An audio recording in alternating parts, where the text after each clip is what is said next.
Hi again, people. My Norwegian Kirken as always. I had something that I briefly needed to discuss. It's about the link between the occult or occultism and mental illness. So this is going to be a short video. I never addressed this in particular or specifically. In any case, long story short, something that the majority of people know, even mainstream people, so people that don't have an interest in the occult. The general consensus is that people that have an interest in occultism or people that are psychic in any way, shape or form, more often than not, are mentally ill or are highly prone to being mentally ill. And I'm here to explain what the general reason for that is. The general reason, plain and simply, is that it goes hand in hand. As the saying goes, you can't have one without the other in general. With the good comes the bad and vice versa. So with the bad also comes the good. And the upside of people that are highly clairvoyant is just that they have natural clairvoyant capabilities compared to the average person that doesn't have squat, nothing. The average person doesn't have jack shit and can only comprehend the material, what they can see, hear and feel. Someone that has clairvoyant capabilities, of course there's a downside to that. You can imagine that if you're like, for example, highly intuitive, to put it that way, to spiritual forces or higher forces, as in non-material forces, then the other things also you also have a higher propensity or a higher tendency to go in the opposite direction when things go wrong. So simply translated or converted into layman's terms, layman's terms, people that are highly clairvoyant in general also have a tendency to be mentally ill or become mentally ill. This also doesn't just apply to people that are clairvoyant, it also applies to people that are highly intellectual. And it speaks for itself. This is just the way things are. The same way that you have people, for example, that are for example, people that are highly sensitive. The benefit is that these people are sensitive, so they can show sympathy to someone in a way that no one else can. The drawback is, it's just that these people, their feelings, generally speaking, get easily hurt. Again, like I said, it goes both ways in general. You can't have the one without the other. On the opposite end of the spectrum, people that are, for example, cold and seemingly unfeeling, these people have a capability for dealing with being able to deal with situations that the others cannot deal with, or just plain others cannot deal with.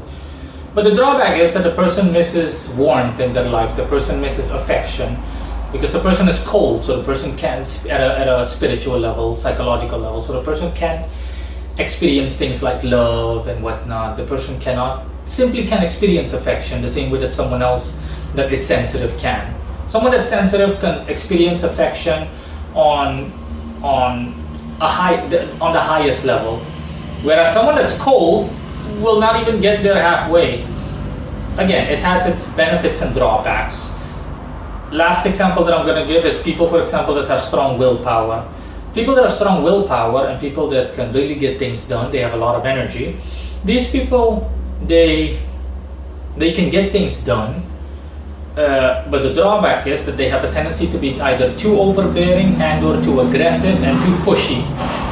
And as a result or consequence, it essentially alienates them from others, or it causes others to shun them or to avoid association with them in any way, shape or form. And yeah, that's the plain and simple explanation. Again, there's not a lot else to say, honestly. Again, it goes both ways, as above, so below. You can't have one without the other in general. And that's the gist of it. People that have occult or psychic affinity have a tendency to, compared to the average person, have a much higher tendency to fall victim to mental illness. Sometimes they have both. With the brilliance also comes the drawback, which is generally speaking, quote unquote, insanity. But it's not something to worry about. Like I said, you can't have it both ways. Like I said, the CEO that sits in an office that's cold, he's a CEO. Yeah, ignore that. He's a CEO because he's cold. He's capable of making harsh decisions, as in fire 100 employees. Again, ignore that. I've got mail. He's capable of just firing 100 employees and making really tough, close-knit decisions that the average person would not be able to bring themselves to do so. But like I said, because he's cold, he can just say, okay, all of them, okay, fire all of them on the spot, pay them what the company owes them, we're done. Cut them loose, end of story, their baggage. Someone that's sensitive can simply not bring himself or herself to do so. The drawback, of course, with the cold CEO is that his employees just view him like a drill sergeant. The guy will never be able to, the guy or woman will never be able to get along with his employees in the same way that someone that's sensitive, for example, like a sensitive supervisor would. Okay, because the guy's cold. He's not like warm-hearted, affectionate. No. He's the exact opposite. Like I said, you can't have it both ways. So generally speaking, the cold-hearted CEO just sits alone in his office during Christmas, during New Year's Eve.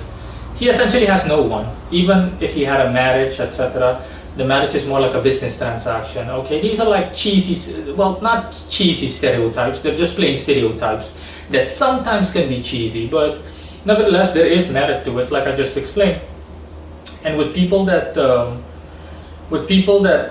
have a tendency to be highly psychic and intuitive, etc., people that are in tune with the spiritual world, the higher world, these people also have a tendency, to bluntly put go nuts, or to be victim, or be very prone, like I said, to mental illness, because it goes both ways.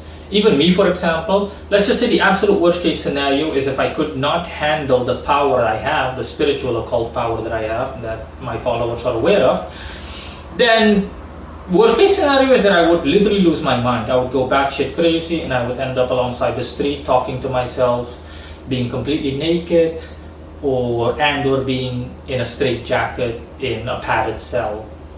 And I would never see the light of day again, and I would get injected with syringe after syringe of God knows what.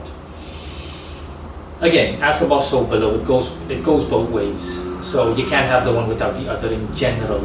Okay, you can have it both ways, but words can't begin to describe how hard you need to work. In my case, for example, mental illness is highly unlikely, but that's because, again, people that know me know that I have power that more or less no one else in the world has at an occult level. So pleasant, it's also very pleasant for me that when I came into contact with this power is that I noticed that I can, generally speaking, despite the fact that I'm limited up to so I only have it up to a certain extent, I can have it both ways.